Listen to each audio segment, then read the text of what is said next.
Am I the a-hole for canceling my daughter's horse riding camp application after she canceled her brother's job application? I'll try to summarize this entire conflict that happened over a month/barely 2 months now. I have 2 children, Mia 16 and Ricky 18. Mia used to work at a local coffee shop for 2 months, but didn't commit to nor respect time and had no work ethics. As a result, she got fired, but she didn't accept it and kept begging her former boss to get her job back but couldn't.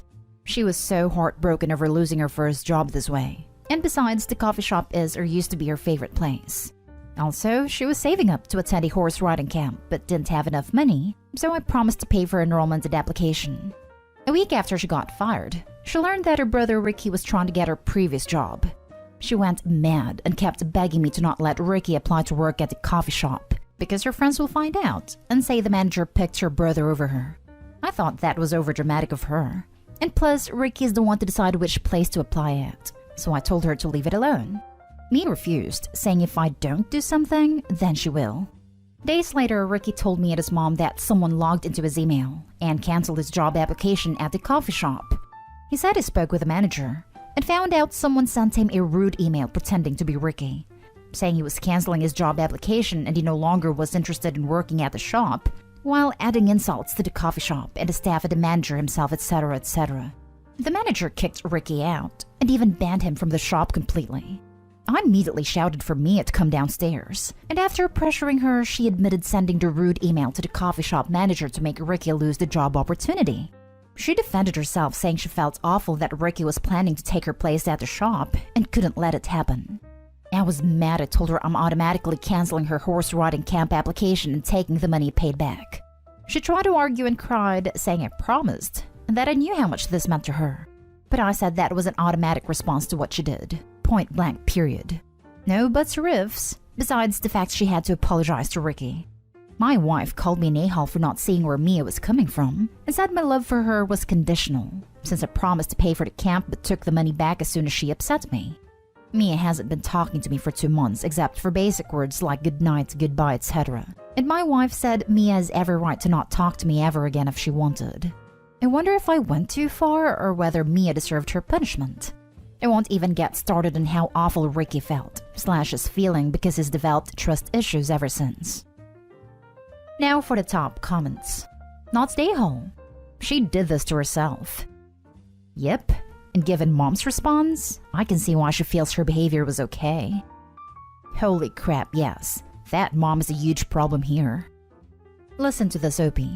Ricky wasn't only hurt by his sister. He was and has most likely been hurt by his mother for a very long time. This blatant favoritism didn't happen overnight. He needs to know that he has at least one parent who won't see him as second best to his sister. He needs you to put your foot down and say, enough. I won't let you treat my child this way. It's not right. Not a a-hole. She did it to herself. Does your wife usually favor your daughter like this, or is it a new development? You guys should have made her go to the coffee house, explain what she did and apologize to them as well as cancel the camp. Does your wife think there should be no consequences? Usually, yes. Does your wife think there should be no consequences? No. My wife thought I should have used regular punishment like taking her phone, having her care for the garden / pets for a week, or clean or wash dishes. But I thought this type of punishment wasn't enough because what she did was not a small mistake. It was permitted. Ricky not only lost a job opportunity, he no longer goes to the coffee shop, which is also his favorite place too. You two need to take a step back and reevaluate Mia's behavior. Poor work ethic, unreliable, lying, vindictive? Ask your wife if this is the person she wants her daughter to be. At 16, she should know better. Obviously, she feels the world should make allowances and excuses for her as much as her mother does. Mia needs to apologize to the coffee shop manager immediately.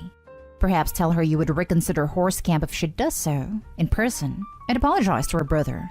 Not the a-hole. Next story is titled, Am I the a-hole for not continuing to pay for my cousin's college and told my sister not make that choice until she is 25? I'm 25 female and 24 female sister. Lost our parents to a car crash caused by a drunk driver 10 months ago.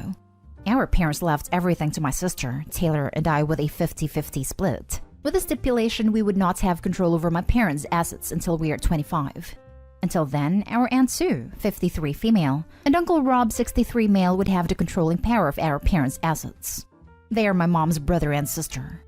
With me being 25, I have full control of my half of my parents' assets. However, my sister does not. If she wants to spend any money, she has to get approval from Sue and Rob. It took about 8 months for us to get our inheritance and finally have all my parents' assets figured out. My Uncle Rob wanted all of us to go out as a family and celebrate my parents one last time, now that their ashes are spread and all of the legal and paperwork stuff is finished with. We all go to dinner, my mom's whole side of the family, about 20 of us. All throughout dinner, Aunt Sue would make comments about how much money Taylor and I have at such a young age. I asked her multiple times to stop, and she would apologize and change the topic. When dessert finally comes, Aunt Sue asks, "Well, your parents were paying for her 20 male son Alex's college. How should we get that figured out for the fall semester?" Taylor and I knew my parents were paying for his school. We also knew Alex has almost failed out twice. It has only completed 1 full year of classes despite him being in college for 3 years. Taylor and I both knew my parents were going to stop paying for Alex's college since he wasn't taking it seriously, and they gave him multiple warnings. Taylor looks at Sue and says, "Can we please talk about this later? This really is at the time." Aunt Sue gets mad and said, "You both graduated college and have great jobs, and make enough to support yourself without the money your parents left for you." She said some other stuff, but to summarize, she thinks we need to learn how to be less selfish, and shared our inheritance with the rest of the family, and that we have to pay for Alex's college, since that is what my parents said they would do. At this point, I blew up. I told my aunt that she needs to stop asking about the money. It isn't money our parents gave us. It is the money we inherited because our parents died.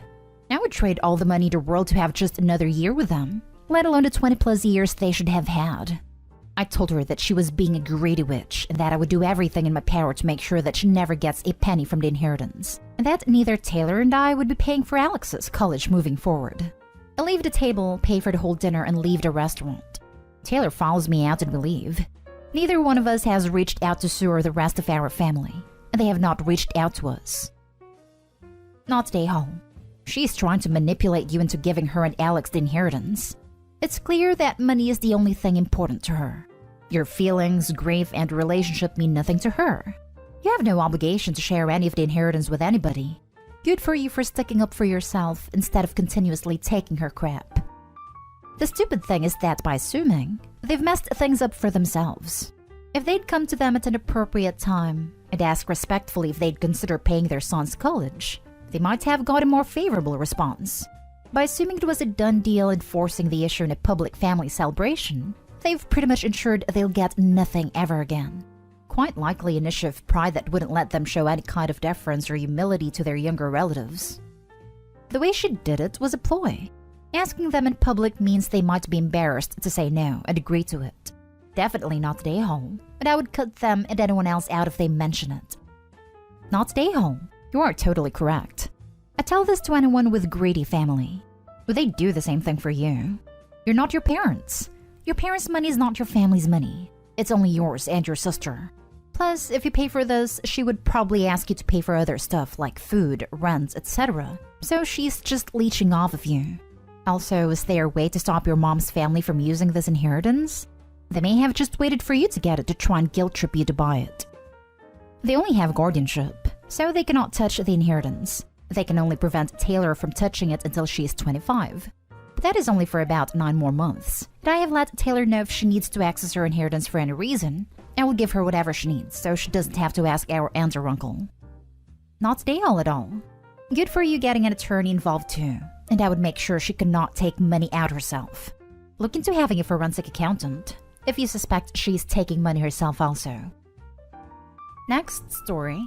Am I the a-hole for not buying my sister gifts to celebrate the birth of my nieces? Short version. My sister had twin girls in July, and because we are no longer in contact, I didn't send anything. She's mad and my parents were upset with me for not sending something for the girls at least. This has become such an issue, she's blasting it to every family member she can. Background. 3 years ago, my sister 29 female and I 31 female lost pregnancies a week apart. She had a miscarriage at 13 weeks and I had one at 19 weeks. She had wanted to be a mom and was trying since the age of 19. But she had suffered a miscarriage at 9 weeks. just a few months before her 13-week loss, and I knew she would want all the time and attention from our parents, so I kept mine private for a week. It was hard, but I knew she would not like me sharing the news sooner. When the time came, my husband told our families. She was furious at me for taking over in her time of need, and how it should have been no big deal for me since I terminated a pregnancy when I was 18. She told me she was the one really suffering, that I had wanted to wait for kids, and threw away a chance at being a mom in very horrible circumstances years ago. So how dare I pile on pain when she needed everyone around her? She told me she hoped I suffered for the rest of my life for what I did to her, and told me to drop dead. In the last 3 years, my husband and I discovered through more losses that we would need treatment for me to carry a healthy pregnancy, so we have been saving in private. We never told anyone about the other losses either, in parts because I didn't want to deal with any mistreatment from my sister. Now it's expected that I will bridge the gap, I guess, or maybe just do everything possible to be an aunt to her daughters. But I'm choosing to stay away and to remain no contact with my sister after everything that happened, and this has just further proven how she will treat me. I hate upsetting my parents though. So am I the a-hole? Not the a-hole. She has a track record of making everything about her, how she is the one who really has the right to be the center of attention all the time. You don't keep in touch, so why would she expect that you would send a present? Besides, look at all the attention she is getting by making herself a victim. That is your gift. She gets double the attention. 1 for giving birth and 2 for being a victim and not getting presents from you. I picture her laying on her fainting couch with the back of her hand on her forehead saying, "Why is she so mean to me?" while everyone coos over her misery. Not stay home. Your sister is awful. It wasn't just her time of need. It was yours too, and you had the decency to wait to tell people. You have no obligations towards her or her kids. Why would you send gifts to a woman who hoped you suffered for the rest of your life for having a miscarriage at the same time as her, and who told you to drop dead? You're doing as asked, dropping dead and letting her be an even bigger a-hole today than she was back then. Good luck with your treatments. Exactly. I cannot imagine going through a miscarriage at the same time as my sister, and not seeing it as an opportunity to support each other. Hey, that horrible, overwhelming emotional thing you're going through? Me too. Let's get through this together. OP, your decision to go and remain no contact is completely understandable and sounds like a healthy choice for your mental/emotional health. Good for you for sticking with it. Also, your parents' feelings aren't your responsibility, and you have nothing to feel bad about on that front, especially if they're directing their disappointment at you and not at your sister for behaving so unspeakably horribly in the first place. Not today, home. Life is too dang short to spend time, money, or energy on people who don't bring you peace.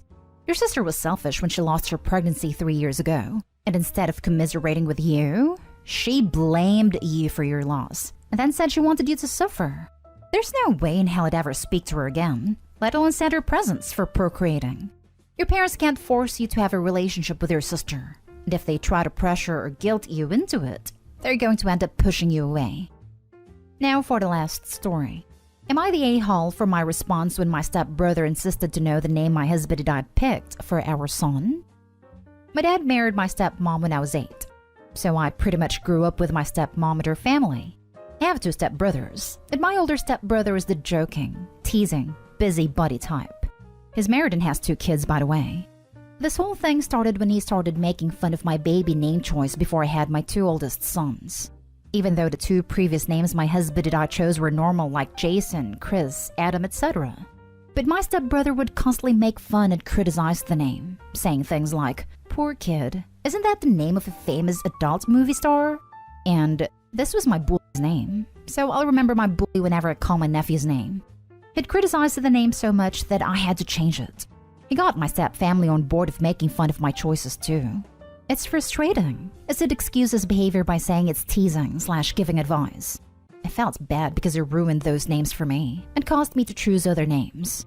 I'm currently pregnant with my 3rd, and it's a boy. Once we announced the gender of our baby, my stepbrother kept pestering me about the name we chose, wanting to know what it was. I just kept ignoring him after he kept bringing this question up in every family function.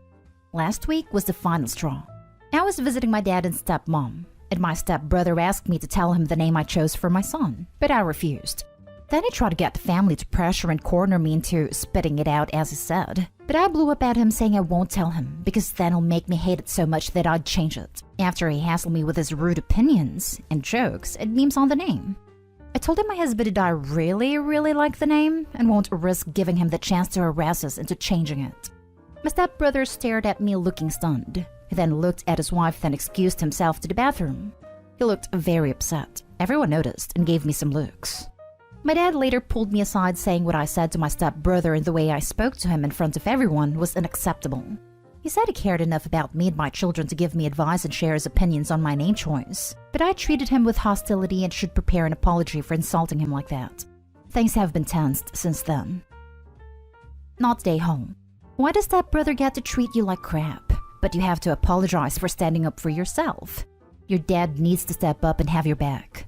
Also, it's just so weird that stepbrother is getting involved in this business. Is he competitive or jealous maybe? I would triple down to tearfully complain that he is harassing a pregnant woman. My family think that's how he is, and I shouldn't overreact to his comments. Is he competitive or jealous maybe? I'm not sure why it'd be, honestly. That's how he is. He is an a-hole. You treated him like an a-hole, and somehow everybody's shocked? Not a-hole. My dad later pulled me aside saying what I said to my stepbrother and the way I spoke to him in front of everyone was unacceptable. What about everything he has said to you? And the insults he's thrown about your kids' names. I don't know what his issue is, but he has no right to be upset over being called out on the way he's acted. Yes, exactly what you said here. Honestly, I somehow find myself blamed no matter how I react, saying I'm overdramatic and oversensitive and take no constructive criticism.